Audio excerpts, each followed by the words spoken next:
सायटिकाचा pen वगैरे चालू होता आणि मला माहिती पडलं की हे थोडंसं L4 आणि L5 ला न दबल्यामुळे हा प्रॉब्लेम होतो.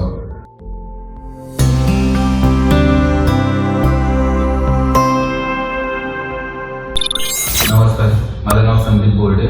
मी राहायला पनवेलमध्ये. मला सायटिकाचा पेन वगैरे चालू होता. पेन म्हणजे एवढा होता की कमरेमध्ये सुरुवातीला पेन होतं, मग नंतर माझ्या पायामध्ये घुटण्यामध्ये दर्द झाला आणि मला माहिती पडलं की हे थोडंसं L4 आणि L5 ला न दबल्यामुळे हा प्रॉब्लेम होतो. तर त्यामुळे मी सर्चिंग करत होतो, व्हिडिओज बघत होतो. तर मग व्हिडिओज बघता बघता फेसबुकवर मला माहिती पडलं की इंडियन स्पाईन वेलनेसमध्ये वगैरे अशाची डिकम्प्रेशन थेरपी होते, कारण जिथं डिस्क दबलेली असते तिला नॉर्मल करतात. तर मी इथे आलो. इंडियन स्पाईन वेलनेसमध्ये पनवेलला सेंटर आहे आणि ते प्रिया मॅम आणि डॉक्टर त्यांना भेटलो.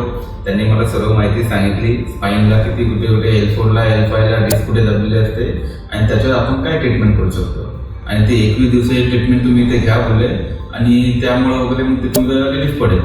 मग मी ती ट्रीटमेंट इथे घेतली आणि कंप्लीट माझे 21 दिवस झाल्यानंतर मला ते 60% 70% मला त्याचा रिलीफ भेटायला लागला. आणि रिलीफ भेटता आता फॉलोअपमध्ये आता मला पूर्ण 0 पेन आहे आणि मी चांगल्या प्रकारे आता तो पेन महसूस करत नाही आणि आता पूर्ण माझं क्लिअर झालेलं आहे पेन.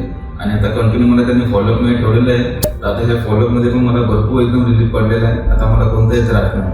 तर कोणाला असा सायटिकाचा प्रॉब्लेम L4 L5 न दबलेले असा प्रॉब्लेम असेल तर मी तुम्हाला सजेस्ट करतो की पनवेलमध्ये जवळच्या जवळ आहे इंडियन स्पाईन वेलनेसमध्ये तुम्ही या आणि ही ट्रीटमेंट घेऊ शकता.